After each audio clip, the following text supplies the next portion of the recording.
దేవుని నామమునకు మహిమ కలుగును గాక. దేవుడు ఈ రోజు మనకిస్తున్న వాగ్దానము లూకాసు వార్త 1వ అధ్యాయము 50వ వచనం.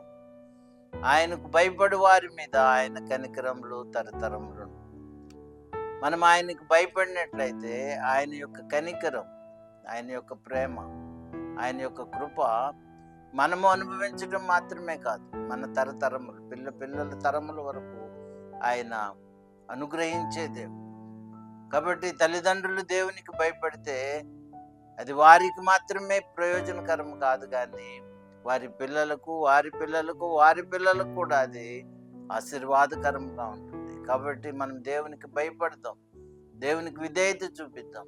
దానివలన మనం ఆశీర్వదించబడతాం, మన పిల్లలు ఆశీర్వదించబడతారు. తరతరముల వరకు మన కుటుంబం దీవెనకరంగా ఉంటుంది. అట్టి కృప దేవుని నుండి మనం పొందుకుందుము గాక. ఆమేన్.